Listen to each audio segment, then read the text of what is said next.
Good evening. I'd like to call to order the BOE Carroll Board of Education meeting. Swearing in of new board members. We do not have any new board members to swear in at this time, so we're going to move to 3, roll call. Mr. Abbott? Present. Mr. Bratton? Present. Mr. Jimmy Johnson? Present. Mr. Rod Johnson? And Mrs. Sherman? Present. Number 4, pledge of allegiance. I pledge allegiance to the flag of the United States of America and to the republic for which it stands, one nation, under God, indivisible, with liberty and justice for all.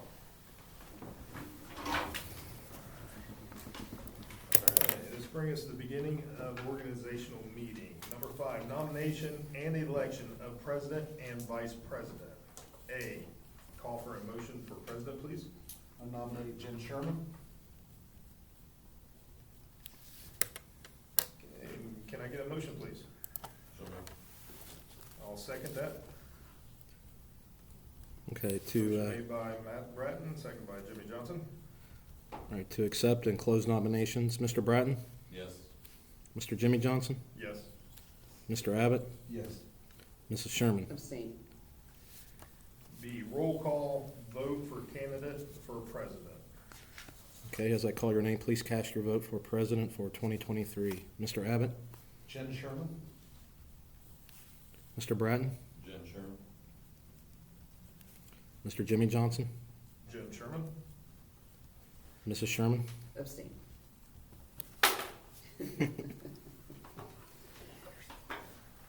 Okay. Moving on with C, call for nominations for vice president. Mr. Rod Johnson. I'll make the motion. I'll second. Motion by Jimmy Johnson, seconded by Matt Bratton. Need a roll call, please? Mr. Jimmy Johnson? Yes. Mr. Bratton? Yes. Mr. Abbott? Yes. Mrs. Sherman? Yes. D, or is that you? Roll call for, It's you, you got it. roll call vote for candidate for vice president. Okay, as I call your name, please cast your vote for vice president for the year 2023. Mr. Abbott? Mr. Rod Johnson. Mr. Bratton? Mr. Rod Johnson. Mr. Jimmy Johnson? Mr. Ron Johnson. And Mrs. Sherman? Rod Johnson. Thank you. Move on to number 6. Establishment of regular board meetings to be held at 6 p.m. on the following dates. Are we outlining these or reading each one? I didn't know if you guys wanted to discuss any of them, if there's any, Does anybody have any conflicts? No, honestly, I looked over them earlier. They're good so far with me. yeah, the only questions I had was that April 17th, obviously that would not be on your typical second Monday of the month, but we have spring break from the 6th through the 10th. I think the 10th is a Monday, so there could be families, any of you might be out of town. I just thought it might be better to. I'm gonna be out of town on the June one, Okay, but we don't have to move it, but just, Okay. I'll be out of town on the 12th. all right. July, good chance I will not be here. Okay, and then August, if you look at the August date, 7th kind of helps us with school starting, the first day for staff is the 17th. I think the kids start on like the 22nd or 23rd. I kind of like having that early in August in case we have any last minute hiring, due to enrollment. Sure. But also, I will be out of town August 14th, so, I mean, you guys can hold a meeting without me, it's perfectly fine, but I just wanted to make sure you're aware of that. I'll be out of town on the 14th of August also. All right, so the 7th, definitely. Let's stay with that. Jimmy's, for July 10th, maybe out as well. Did the virtual attendance expire too? The virtual what? When we can virtually attend, is that over? Yeah, yeah. Let me look real quick. I Can we guess look at it real quick? Which one are you looking Is there a at? July issue, you said? July. I probably will, July 10th, I will probably be. All right, Do we wanna go ahead and bump it to the 17th? let me take a look here. I mean, if there's still 3 of us here, we're good. Yeah, that's fine. I won't be here 17th. which- Okay. Yeah, it's a tough time of year, but if we have three, I guess we can move We it can later wait till- on. if That's Yeah, there's we any can wait till we process. get a little closer to it. Yeah. July, I leave the 7th, and probably will not be back for that 10th, maybe, but Okay. maybe. Who else is gone? I should be back. Brad? So Let's just see you, what happens. you and. I agree, let's wait till it gets a little closer. Okay. If we have to- Good chance I'll be back, so we'll be coming back from the tournament that Sunday, so. Okay, Okay, so are we good with, what about any of the other dates? I think the rest looks good. yeah, We'll just change it if we have to. okay. So you want me to read them out, Just as or presented. just as presented, Yeah. January through December? All right, can I get a motion?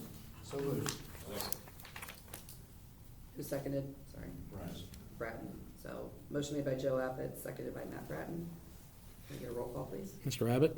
Yes. Mr. Bratton? Yes. Mr. Jimmy Johnson? Yes. Mrs. Sherman? Yes. Number 7, establishment of planning sessions and additional monthly Board of Education meetings to be held at 6 PM the following dates: March 29th, 2023 in the Bloom Carroll Middle School Library, and October 25th, 2023, Bloom Carroll Middle School Library. Those two weeks have kind of worked well for us the last few years in terms of planning and getting started with spring hiring, summer hiring, and then the fall we kind of get a good chance to review once school settles. If you guys have an issue with those dates, just let us know. No, I think Not it's now, fine. yeah, fine. Everybody good? Can I get a motion? I'll make the motion. Jimmy Johnson made the motion, and Joe, did you second that? Matt Bratton. Or Matt, sorry, I can't hear. Matt Bratton seconded. Can we get a roll call, please? Mr. Jimmy Johnson? Yes. Mr. Bratton? Yes. Mr. Abbott? Yes. Mrs. Sherman? Yes. Number 8, request a representative from each of the following categories be available for presentation at the following regular board meetings. As presented, January through December. I'll make the motion if there's no discussion. I'll second that. Joe Abbott. Jen Sherman, motion made by Jen Sherman, seconded by Joe Abbott. Can we get a roll call, please? Mrs. Sherman? Yes. Mr. Abbott? Yes. Mr. Bratton? Yes. Mr. Jimmy Johnson? Yes. Number 9, superintendent and treasurer committee appointments for 2023. Are we gonna stay with the same? Is everybody okay with I that? think everyone. I thought we discussed that. I think you guys are comfortable there. I think it's working well. If I you think guys it's don't great. mind serving on those committees. I think they're fine. Okay. Is everybody, I talked to Ron was fine, so. so do we need to nominate these, or can we just fill them So in? let's fill in, facility management would be Joe Abbott and Rob Johnson. Yep. Personnel and labor management would be Matt Bratton and Jimmy Johnson. OSBA representative would be Rod and Jen. Yep. Policy committee would be Joe Abbott and Jen Sherman. Yep. Safety, health, and wellness would be Joe Abbott and Jimmy Johnson. And finance would be Matt Bratton and Rod Johnson. That's good. Can I get a motion? So moved. Second. Motion made by Joe Abbott, seconded by Matt Bratton. Roll call, please. Mr. Abbott? Yes. Mr. Bratton? Yes. Mr. Jimmy Johnson? Yes. Mrs. Sherman? Yes. Is this need to be read too? That's it. No, The typically authorization. just as presented. Okay. A through- All right. You can read number 10, but you don't need. Number 10, in order to promote the efficient operation of the schools, considering approving the following standing authorizations, as outlined A through E, and give the superintendent authorization to do the following in the best interest of our school with expenses reimbursed, as provided by board policy during 2023. These authorizations provided shall remain in effect until withdrawal by formal action of this board, as outlined A through E, A through E1. Is there any discussion? I'll make the motion. Second. Motion made by Jimmy Johnson, seconded by Mr. Bratton. I'm gonna have to sit between you guys, I can't tell the We'll difference. move you in the. Can't tell the difference between who's saying what. Roll call, please. Mr. Jimmy Johnson? Yes. Mr. Bratton? Yes. Mr. Abbott? Yes. Mrs. Sherman? Yes. Number 11, approve the following as legal counsel for 2023, in addition to the county prosecuting attorney, and pay for legal services from district funds. Bricker and Eckler as general counsel, construction counsel, Scott Scriven LLP, general counsel, and Dinsmore and Scholl LLP, bonds. Can I get a motion? So moved. Second. Motion made by Matt Bratton, seconded by Jimmy Johnson. Roll call, please. Mr. Bratton? Yes. Mr. Jimmy Johnson? Yes. Mr. Abbott? Yes. Mrs. Sherman? Yes. This concludes the organizational meeting. Okay. Moving along. Yes? Yep. Okay. Number 1, approval of agenda. Is there any changes? No. Okay. All right, no changes. I'll make the motion. Second.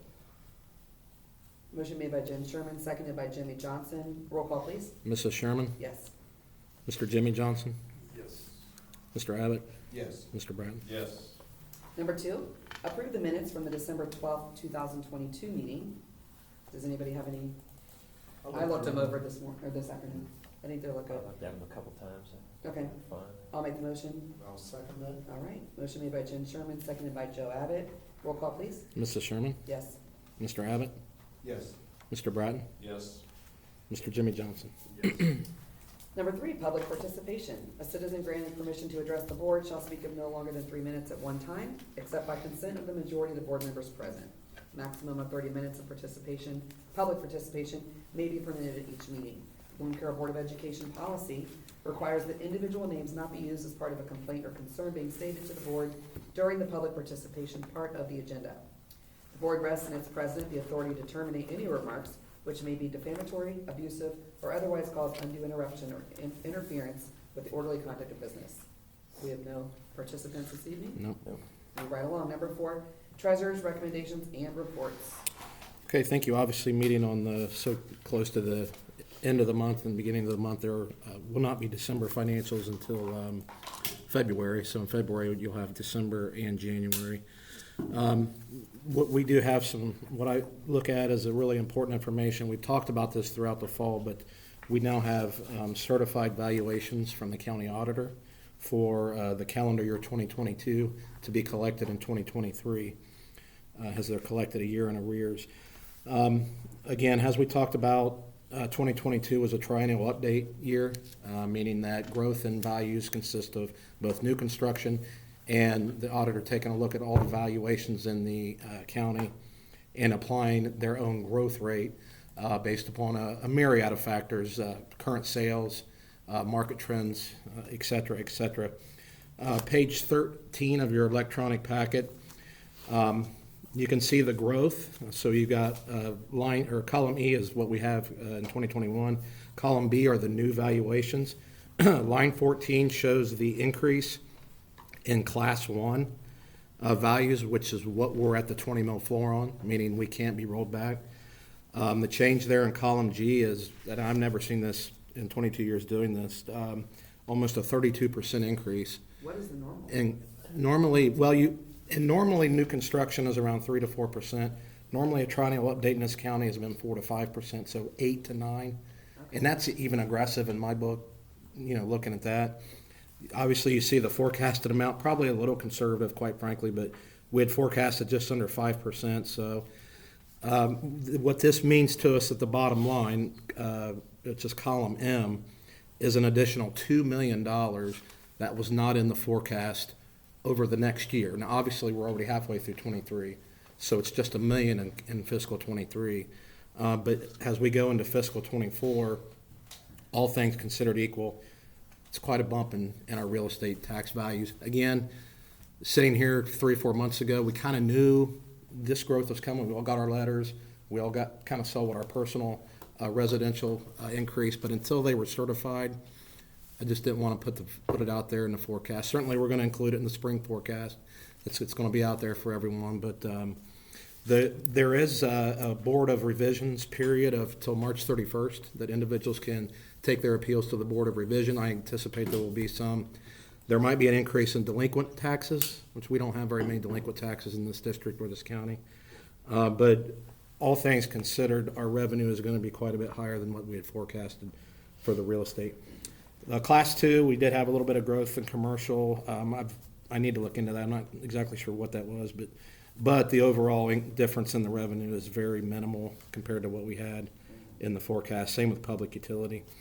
That's the first part, is how does it affect our revenue. The second part is what does it do to tax rates on our bond issue and our permanent improvement.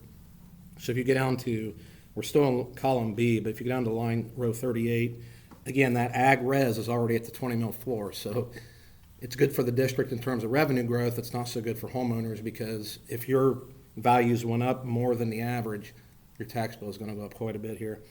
The bond issue in 2009 is now down to 2.7 mils. So that does drop as a result of the reval. The bond issue from 2018 that built the elementary is down to 3.7. I don't have, there's the stars there by the permanent improvement. They have not certified or what our new permanent improvement millage is. It's an estimate. We'll have it in February for you to approve, so I'll update you at that point. But again, it's kind of an estimate. So what the homeowner will pay, it comes down to 27.25 mils, which is a drop of a little over 4%.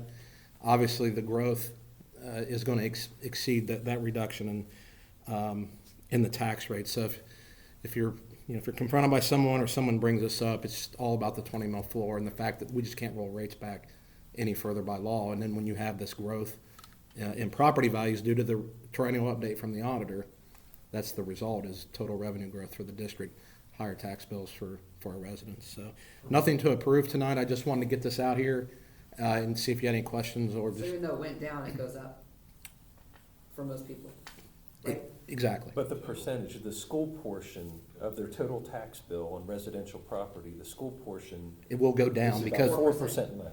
of the bond issue rollback and the PI rollback. But overall, they're gonna pay more money. We wanna make sure they see Well- that the school portion didn't. And that's a good question. The triennial update increase was 26%. So that means the average of all properties in the district, some may have went up more than that, some may have went up less than that, but obviously the amount that we're gonna be able to decrease in the rates is not gonna be 26%. So, What was the original millage? On the 2018, it was 4.3 mils for the bond issue, and then the permanent improvement was 1.2 Two, mils. the So 2009 That's was, already rolled back quite a bit. the 2009 was 5.6 mils. So That's it's, come down significantly. it's less than half in just that it took to build this building, so. Was that 30 years? It's those are both 28-year bonds.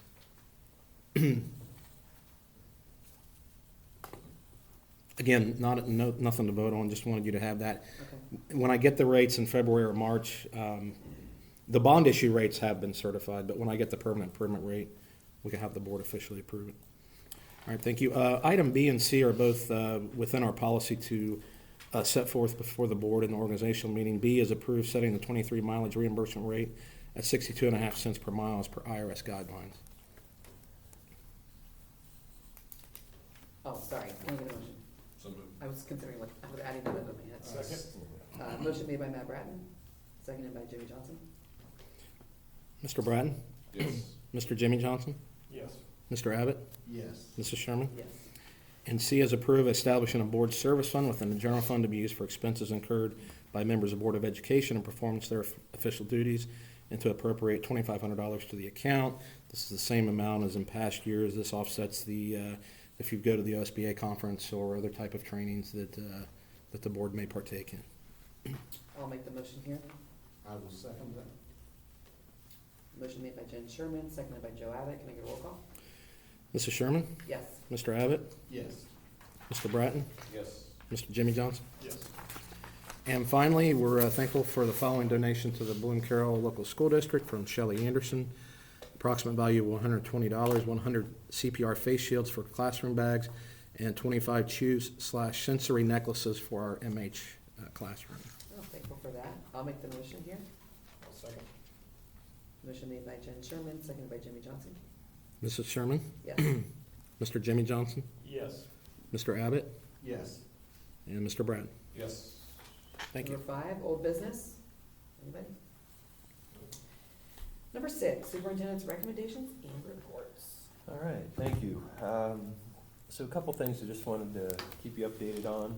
First of all, it is School Board Recognition Month, and just wanted to acknowledge all of you and Mr. Johnson, who's not with us tonight, and just thank you. Honestly, it's been tough being on school boards the last 4 or 5 years in our country, and I just feel like you guys have the best interests of our community and our students at the forefront. I just wanted to say thank you for everything you do for our community and your service to the school district. So thank you.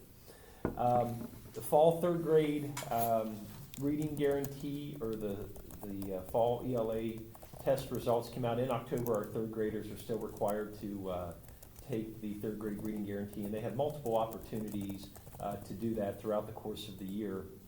And you can see up here on the screen, these are our preliminary results that we have at this time. And the good news is that we're slightly above. Now, it doesn't sound great, but we are 53% of our 3rd graders scored proficient or higher, or met a passing score for the 3rd grade reading guarantee. That is the highest so far in the county, as you look at the scores that we have right now, there are still a few districts that we do not have scores on just yet. That 53% is slightly above where we've been in the past. Now, typically by the end of the year, with all the other assessments we do that qualify students to meet that passing benchmark score and move on to fourth grade, we get typically 100% or really close to 100%. I do expect some legislation to be reintroduced. It kind of fell apart in the lame duck session of the General Assembly in November and December. But there are some bills to remove this third grade reading guarantee in terms of the retention piece if the kids don't pass the score. But I just kind of wanted to share with you that the state average was 40% on the fall test. So we're certainly beyond that, but we have a lot of work to do, and we'll continue to remediate the students that need additional help and develop those reading improvement and monitoring plans. So the scaled score, the average score was a 687 for the state, and we were above that as well. So just wanted to kind of share that with you. Any questions about the third grade reading guarantee? That's good. Okay, the Brownfield grant. So you guys remember we started way back like in April, and I got really frustrated with the Ohio Department of Development that kept delaying the awarding of the grant. Well, as soon as we went on Christmas break, kept checking my email, sure enough, over Christmas break, found out that the Department of Development awarded the grant to the Fairfield County Commissioners, which we had to partner with in order to get the funds. We were not eligible, but we could partner with a municipality. So we did an agreement with the commissioners. I want to thank all 3 county commissioners for agreeing to this. We've been working with them. We've been working with a couple environmental companies, but we kind of moved on thinking we're not going to get the funding for this, so we're not going to be able to do this project. But it came through about a week and a half ago, and we are receiving a grant called the Brownfield Remediation Grant for $455,000, which will help abate the ceiling, the grids, and put in new grids, new ceiling tiles, and new lights in portions of the high school, mainly the main entrance, the cafeteria, the kitchen, the area outside the gym, the band room, the hallway going down the first floor, down to the T, and those classrooms right there. If we can get more of the building done, we will do that. We're meeting on Friday. Travis and I are meeting on Friday with 2 environmental companies. Travis is working out how the funds are distributed, how we seek reimbursement of those funds. He's got some things that he's just got to look into with that.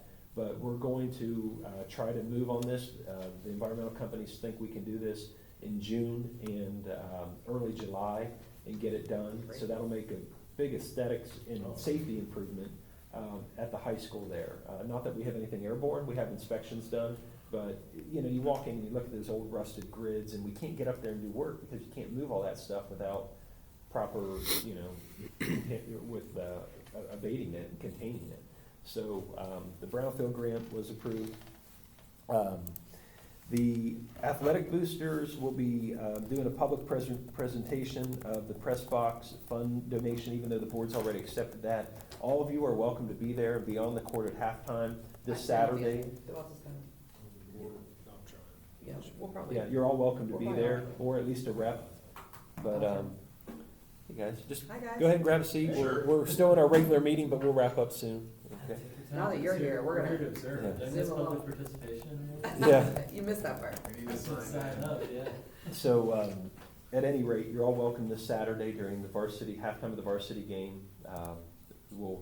The boosters they'll have a big cardboard check and they'll be presenting it to the district. The Mills family will be there since the board has approved naming the press box after Mr. Great. Mills, who passed away and was a longtime employee and supporter of the district. Just wanted to make sure all of you were aware, I sent this out by email. I became aware of this, I don't know, December 15th or 16th, somewhere around there. But Greenfield Township trustees have created a TIF, a tax increment financing fund on all commercial property in Greenfield Township. It is for 10 years by law. They can do this up to 10 years without any approval from us. They can do it for up to 75% of the assessed value of improvements done to properties. So that means, you know, we continue to collect the base tax, but any reappraisal or improvements being done to a property, there's that reappraised value, 75% of that will go, there will be payments that go into a fund for the township to make infrastructure improvements, like water, sewer, streets, those types of utility improvements. So we do lose out on a little bit of funding with that. There's still 25% left, and we get our portion of the 25%. But I did email them, and I asked for them, they don't have to do it, but they could consider making payments to the district. I haven't heard back, so I'm not, holding my breath on that, but. I talked to one of the board members, and he said they are willing to do that, but Okay, you don't know yeah, if they will with that. okay, well, wait a little while longer, maybe they've got some questions with their legal counsel, I know they were working with on the TIF, so, that would be great if we could get some kind of revenue from it, and not lose out for 10 years on that portion, so. Just to clarify, so the building's worth $500,000, commercial building. Right, We are still getting funding from that $500,000, but somebody moves in and upgrades at $250,000. Right. That part we're only getting 25%. that's Correct. right, yeah, yeah. So what will they pay us? I go back real quick. Well, they have the responsibility, which it's not often accurate, to project and predict what the increased values could be, Okay, and then agree to some type of, there'd be some type of agreement between the trustees and the district on what type of payment we would be receiving. we need to cut of that. Yeah, It's like, not to bring this up, like Canal Winchester with all those warehouses, Right. the land value, the city of Canal Winchester is still getting funding from that, but as far as the building, it's a 10-year abatement. Right. So yeah, there's TIFs. This is a new TIF, again. Have they ever done it before? Greenfield Township has not, to the best of my knowledge. No, like, there's quite a few TIFs in Lithopolis, but they're all non-school TIFs, so we're not affected. This is the first one that's the school's included on, so. Yeah. It'll be interesting to see what they come back with. Yeah, and then, obviously, the last couple months, we've had a parent, a booster, and a parent from with marching band concerns about the decibel levels of the students in marching band at the high school. And, I provided some data for all of you. I went over, looked into some things, talked to the middle school and high school administrators, just so you know how that's being resolved. And since she has participated publicly in board meetings, we will be flipping the band. All the band will be moving over to the middle school auditorium, and the choir will be moving over to the high school band room to address that. I could provide a lot more data and information, but in a nutshell, we're gonna be flipping those. We had talked about it in years past. We had some resistance from the instructors. At this point, it's no longer debatable. We're just gonna make the switch. And there's some logistical issues with equipment and things, and we're gonna work with the high school, middle school administration.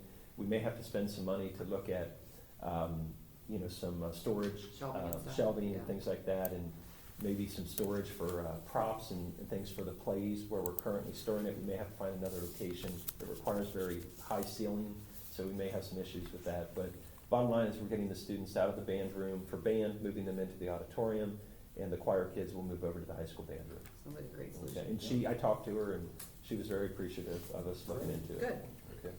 great. So, just want to let you know, enrollment, we talked about Wagnall's Run, 13 new students today. All right, so. Today? Today, yeah. So I told you it's coming, and I think at our December board report, we had a net increase of 50 students. Yeah, Well, over the- today, add 13 more. We had 2 withdrawals over the break, so. We had kindergarten, we had 4th, we had 5th, 6th, we had 11th. So it's kind of spread out, but we're going to continue to see that, so. Okay. That's it from a board report. Any questions about my report? Thanks for the certificate. Yeah, you're welcome. Appreciate it. Yeah. Thank you for all your hard work on the brownfield Yeah, the grant. remediation. Yeah, well, now he's Just just beginning, beginning, trying yeah. to figure out how to. Thank you in Well, advance. We're hoping the county can run all the financing, but I'm not sure yet, so Yeah. you might be approving some new appropriations bids and things like that, but. So let's move on to number 6B.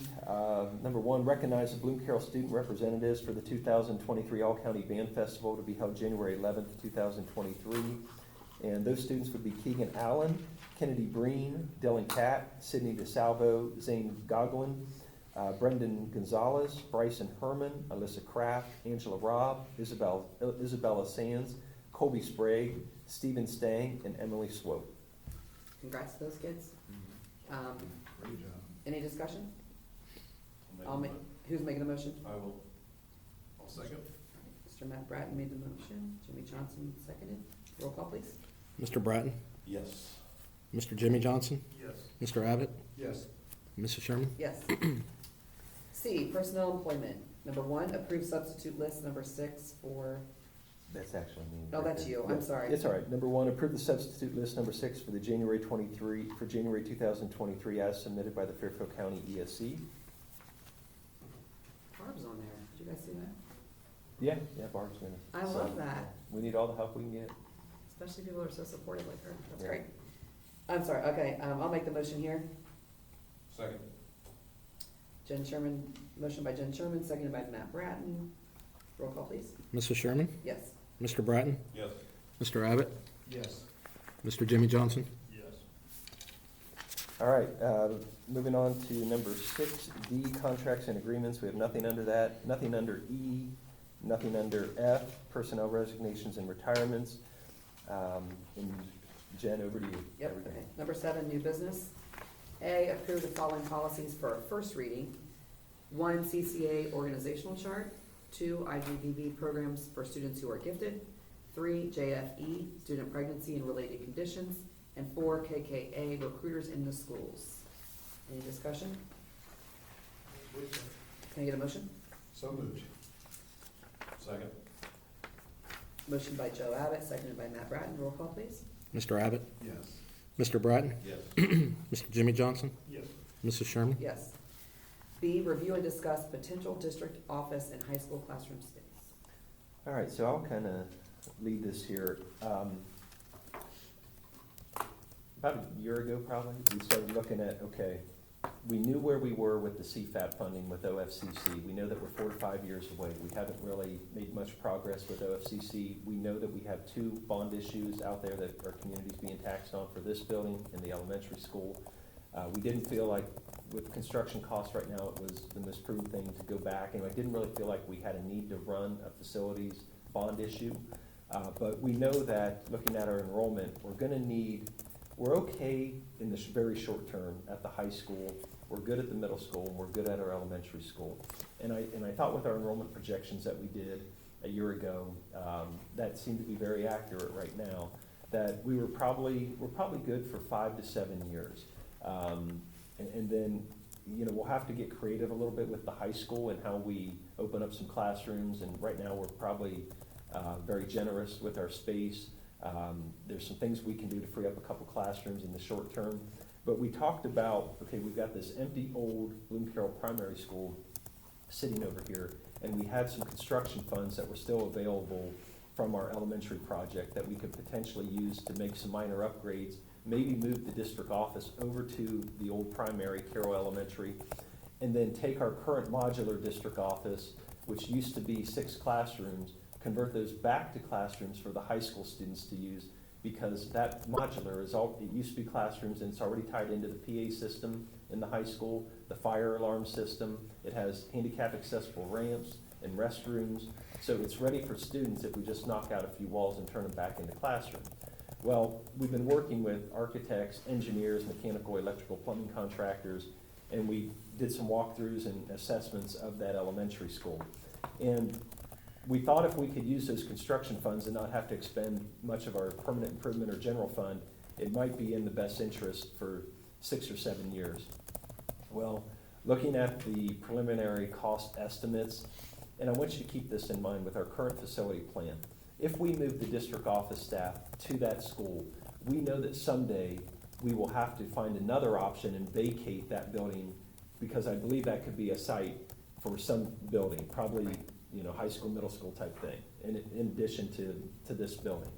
So we would have to go somewhere at some point, and we said we'll cross that bridge when we get there, and we believe that would probably be temporary modulars while the facility plan calls for the district office to someday move into the high school classrooms, cafeteria area, okay? So this all sounds great if we could do it at the cost of construction a year and a half ago, but construction costs have really gone up. The big thing also is that to move the district office to that old elementary school, the current use code is educational. It would have to be changed to business. And when we make that change, all those codes cost a lot of money to make upgrades, okay? So I wanted to kind of walk you through Tony Shore and Roger D. Fields and Associates, the contractors, mechanical, electrical, plumbing contractors, have actually done quite a bit of assessment and estimating on current construction costs. And long story short, there's different divisions, okay, different sections of construction. There's demolition of some things we need to do, some concrete work, interior in terms of tearing out floor urinals and things that are not compliant anymore, masonry work, openings in terms of door hardware, frames, fire-rated doors, some glass that needs replaced, not window replacement, but some glass that needs replaced, finishes like carpet, some paint, some interior work as well. But you can see each section has a cost. Yeah. And as you continue to look at this document, this preliminary The cost HVAC. estimate, yeah, the HVAC HVAC, and the plumbing. and these are just split units, Mitsubishi, like little split units for each classroom. Wow. You start to get in, that eats up basically half of what we had just in construction funds. Yeah. But you get to the total right here, and then you got, I mean, these people, we can't manage this and do all this work, so there are fees on top of that. But you're looking at a total construction budget of $600,000 plus some architect fees and other contingency in case things run over. Basically, you're looking at a $700,000 project. I think we had $289 in that construction fund. To drop this kind of money into that for 5, 6, 7 years, and then know that we still have to go get modulars. If it was within that 298, you know, if we just could put paint and carpet on it and some new drop ceiling, and that would be it, I think we could do it. But there's a lot of other things we are required to do due to codes. So it's very expensive. So I'm gonna come back to this, but I think the next option would be, let's cut this out potentially and just go straight to a potential modular office complex, and then the potential renovation of our current district office back into classrooms. So let me walk you through that.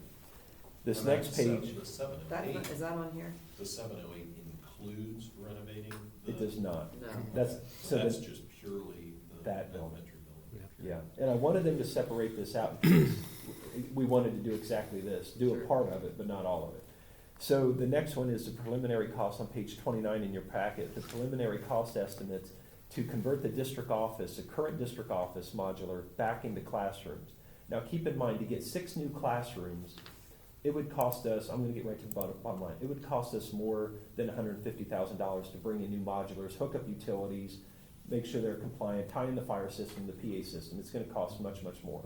All right, the bottom line is the total construction cost to convert the current district office back in to classrooms, 6 classrooms, would be $150,000 plus some architect fees, reimbursable and contingency, probably around $180,000.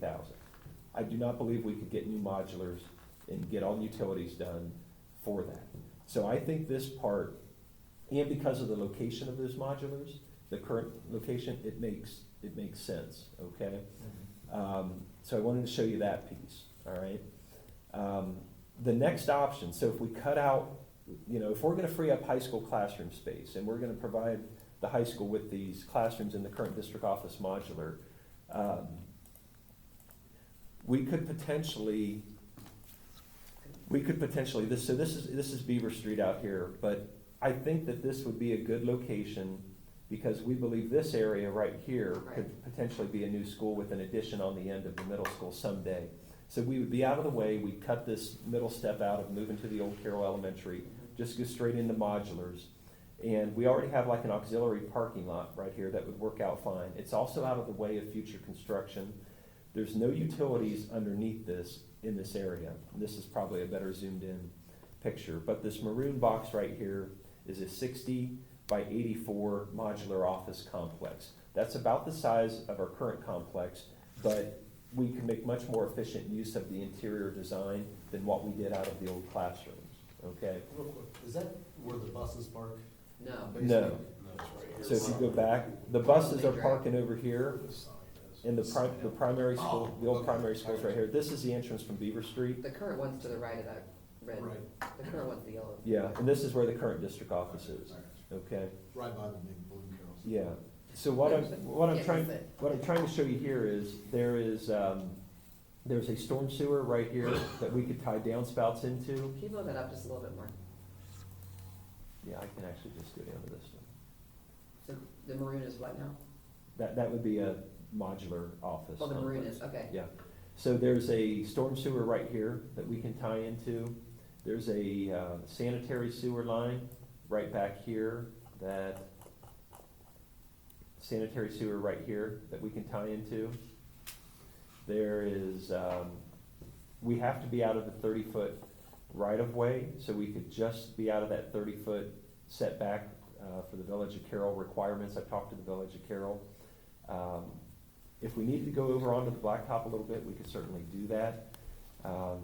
So I have been working with some companies, modular companies, explaining where we are and what we could potentially be looking at. Mhm. And this is just a conceptual drawing. You could come in here from the parking lot, superintendent's administrative assistant, waiting area, copier, storage for the administrative assistant, my office. You got payroll, accounts payable, EMIS, a small conference room, a larger conference room, Travis's office down here, kitchenette, storage, restrooms, custodial closet, IT department, which we would move out of the high school, opening up another classroom. Mhm. Work area for the technicians, computer techs right here, curriculum, psychologist, special ed, district registrar, flexible space for registration. This is just a concept, but Does the IT department have any requirements in terms of like cooling or higher electricity output, things like that? Not that. Their stuff would stay where it is. Okay. Yeah. I was just They're thinking- like- like The a big little room, servers right? would have. all to- the servers, serv- yes, the Like servers would stay. Yeah. Stay, okay. Yeah. That's what I didn't meant, know yeah. if they did Yeah. those levels of fire suppression. Yeah. Yeah. So I wanted to throw this out there to you because we have some funds. We know we need to use, I think we need to expend those funds by August. I'm not saying we would move into this summer, but we could start the process with some modular companies. We could start the process. The interior of this would be a custom build. It would take 3 to 4 months. There's plans reviews that have to be done by the state. They're about 3 to 4 months behind. The goal when working with them would be start this spring, summer, but get some of the money allocated from the potential construction funds that are remaining. And then during the 23-24 school year, these would be fabricated.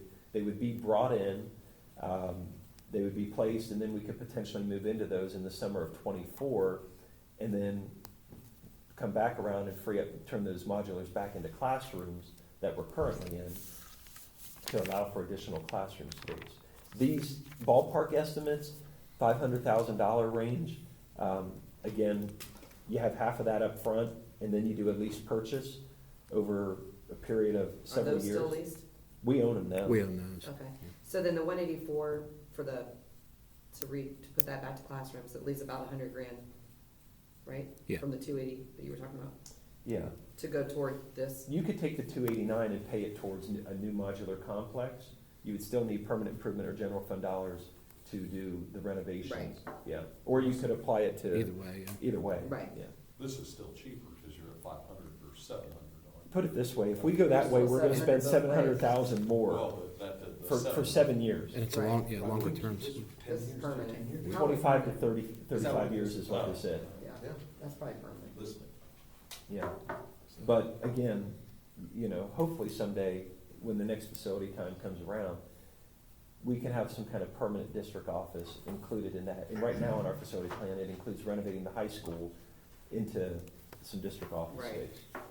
I'm sure you've thought about it, and I'm for it, Yeah. but being way out there in that far corner, you move out of them into the high school, then what do we do with the buildings? Well, same thing, after several years, you do haul them out. Lease them out, or, But- will they be, we won't own them, will we? By that It time? would be a lease purchase. Lease purchase, yeah, Yeah. So then we sell it? yeah. I mean, is there any chance getting them closer in case we ever need to use them for the classroom? The issue I think is that they have to be on soil that is like 3,000 PSI per square foot. So you gotta do some soil tests. And you gotta find a place where there's no utility, no storm sewers, sanitary sewers, gas lines, electric lines, fiber lines. And believe it or not, that's about, on this campus, it's hard to find ground. Yeah, just gas easements, everything else. Yeah. Just- And you gotta, the setback for buildings, you gotta be 30 feet from Beaver Street, from Plum Road, because the building's Just, ordinance. you know, being out there, you'd probably use them for 10 years, say, by the Yeah. time you get a new school, and they're good for Mhm. 25. Right. Is there any place we can, I mean, I know we can relocate them, Yeah. but at that point, or They just sell They could be relocated. It could be the bus, the 25 years from now, bus garage. It could be. Offices. It could be a lot of things, but, you know, We can find a reason, guys. I guess my point in bringing this back to you guys is that it sounded great if we could do it within the funds. Right. We can't do it within the funds. I think we need to skip that whole concept. We can still use the gym for the Yep. community use, No. you know, for now. So regardless, you're paying 700 now to do both those projects. When you would put 700 over here and still have to do My point is, you pay 700, that would last us 7 years, and then Right. we're gonna go spend, in today's dollars, 500, 600 grand for an office complex. Yep. And you add that together. I'm saying, cut that out, just Yeah. go use part of the agree. remaining Yeah, so we've funds. got 1.2 million for 6 years, 7 years Right. versus 700,000 for 15. Yeah, Yeah. let's say you have a $600,000 modular office complex, right, with utilities and things, and you got 298 sitting in construction, we're gonna owe 300. Right, That's a lot better than 1 point, plus the two. 1.3 re- million. Classrooms, but No, That's that's being off. it's still And cheap. yeah, yeah, Listen, it's not gonna get any better, so so we that's, need to make a move. I just, sometimes I think it's okay to say timeout, Yep. let's reassess this. It was a great idea, though. I don't know if that's the right step for us. I thought it was a great idea, but Yeah. All it right, doesn't seem realistic. so, let me see where we are here. So no, we're still, so we're She's still gonna abandon in that the idea, right, and you're gonna move on to the Yeah, next. I'm just thing. gonna keep kind of working on this, Okay. and, Well, appreciate all your work you did on this, though, that, I mean, it was worth, yeah. it was worth. It was proving that looking was- into, Yeah, you know, but, it was a great idea. I'll keep you updated on this. I think Okay. it's something that we'll want to start the process, and again, it's not for this summer, but probably to get these in place the following summer. Sounds good. Any other discussion on that, anybody? Thank you. All right, moving on. 8, board reports and information. A, superintendent and treasurer committee updates. Facility, and we just talked about it. Is there any, yeah. Number 2, personnel and labor. nothing at this time. Number 3, OSBA representative. There's nothing because he did the capital conference in November. 4, policy. We just had a first reading. Joe, we just had that first reading tonight. 5, safety, health, and wellness. Everything's good. And 6, finance. Nothing. Sounds great. B, upcoming PTO Booster Board of Education meetings. January 10th, 2023, we have the middle school PTO at 2:30 in the Middle School Media Center, and the Music Boosters meeting at 6:30 PM in the High School Media Center. On January 13th, 2023, it is a teacher workday, there's no school. January 16th, 2023 is Martin Luther King Jr. Day, which is also no school. January 18th, 2023 is the high school PTO at 7 PM in the high school cafeteria. February 7th, 2023 is the elementary PTO at 6 PM in the elementary school media center. And on February 13th, 2023, there is the Board of Education regular meeting at 6 PM in the Carroll Middle School Library, and also the athletic booster meeting at 7 PM in the middle school cafeteria. Number 9, at this time, we would like to adjourn from regular session and go into executive session to discuss matters which are the subject of pending or imminent court action. Time is 6:49. I'll make the motion. I'll second that. Motion made by Jimmy Johnson, seconded by Joe Abbott. Can we get a roll call? Mr. Jimmy Johnson, Yes. Mr. Abbott, Yes. Mr. Bratton, Yes. Mrs. Sherman. Yes. Kill him. So you guys are up.